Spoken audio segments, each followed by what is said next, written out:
Hello everyone.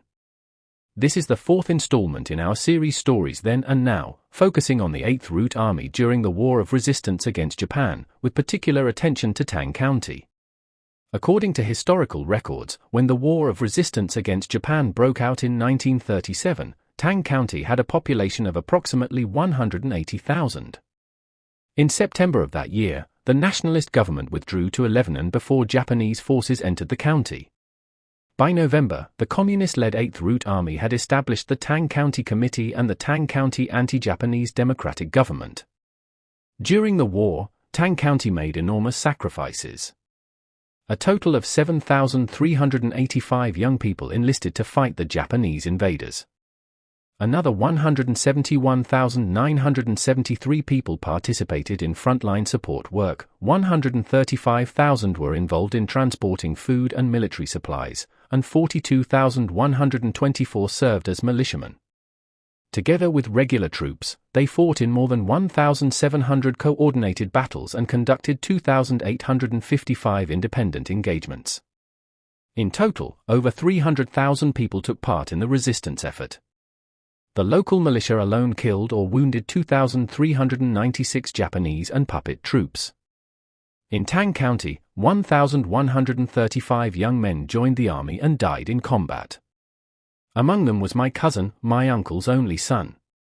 I was told that he died fighting the Japanese in close combat with bayonets.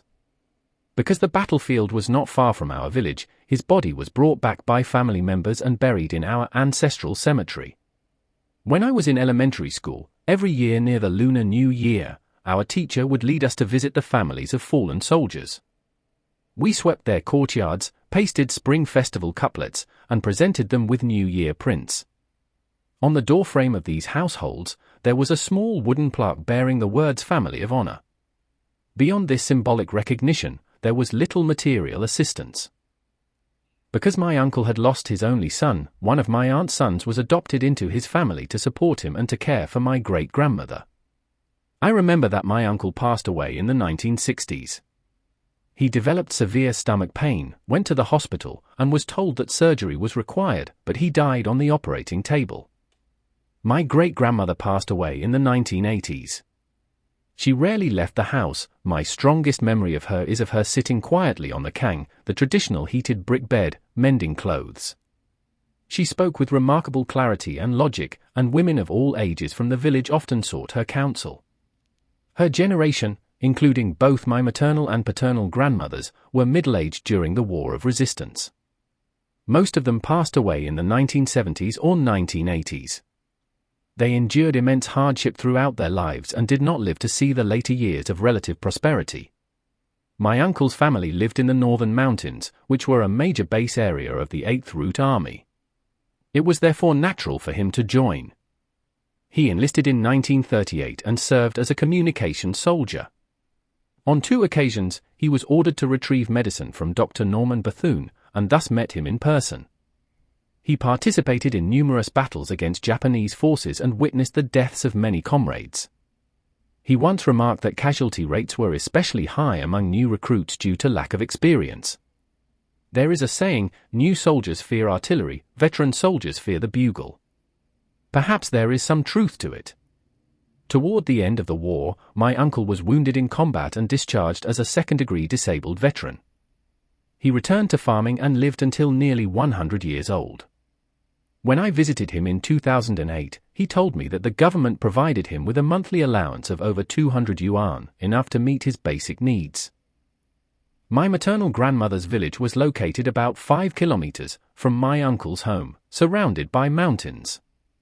A single road led to the county town more than 30 kilometers away. When I visited her as a child, I remember that the houses and roads were all built from locally sourced stone. The paving stones varied greatly in size, some as small as eggs, others larger than buckets, and were laid unevenly. It seemed as though there were more stones than soil, creating an entire world of stone. During the War of Resistance, this village was one of the core base areas of the 8th Route Army and a major target of Japanese mopping-up campaigns.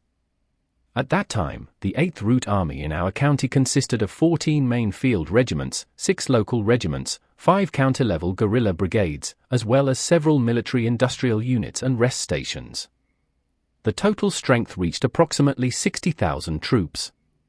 All supplies, especially food, were provided by the local population. My grandmother told me that the villagers placed all their hopes for liberation on the 8th Route Army. At the end of the year, when they finally managed to obtain a small amount of pork, they gave it all to the soldiers, not keeping even a single bite for themselves.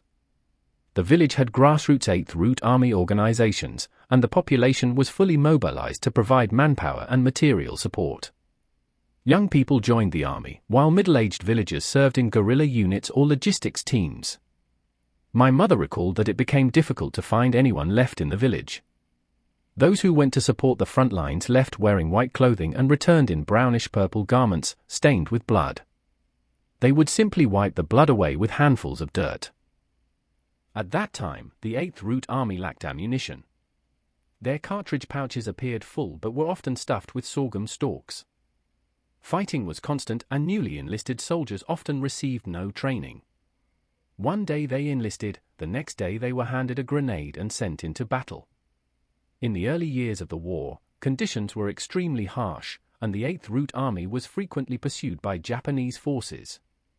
In the later stages, especially during the year of Japan's surrender, combat became far more favorable, with pillboxes captured and enemy strongholds destroyed in rapid succession. After Japan's defeat, collaborators were purged, but Japanese soldiers whose hands were stained with Chinese blood were ultimately repatriated. More than 80 years have passed since the victory of the War of Resistance against Japan. It is difficult for people today to imagine the suffering endured by that generation. After the war, for strategic reasons, the United States did not fully prosecute Japanese war criminals, including Emperor Hirohito. Some individuals later returned to positions of power, such as Nobusuke Kishi, Shinzo Abe's maternal grandfather, who had been listed as a Class A war criminal. Ranked 23rd among 261 suspects, he nevertheless became Prime Minister of Japan in 1957 and pursued policies hostile to China. After the war, both the Kuomintang and the Communist Party renounced claims for war reparations from Japan. This gesture, however, did not lead to sincere reflection or accountability on Japan's part. Japan has often refused to acknowledge its defeat by China, submitting instead to the United States while denying China equal standing. While portraying itself as a victim due to the atomic bombings, Japan has avoided confronting its wartime atrocities and, in some quarters, continues to harbor hostility toward China. I recently encountered a survey suggesting that over 90% of Japanese respondents expressed negative attitudes toward China.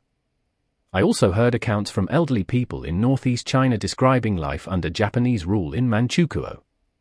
Chinese residents were forbidden to eat rice. In one case, a family secretly cooked rice for a woman in postpartum recovery. When discovered, the entire family, including the child, was executed. In another incident, a Japanese child vomited rice at a train station, and Manchukuo laborers rushed to eat it. Such stories illustrate the extreme humiliation endured under colonial rule. And yet today, some people say, we do not care about the rise of great powers, we only care about the dignity of ordinary people. This view ignores a basic truth: when the nest is overturned, no egg remains intact. That concludes today's episode. Thank you for watching. Please like, subscribe, and leave your comments. See you next time.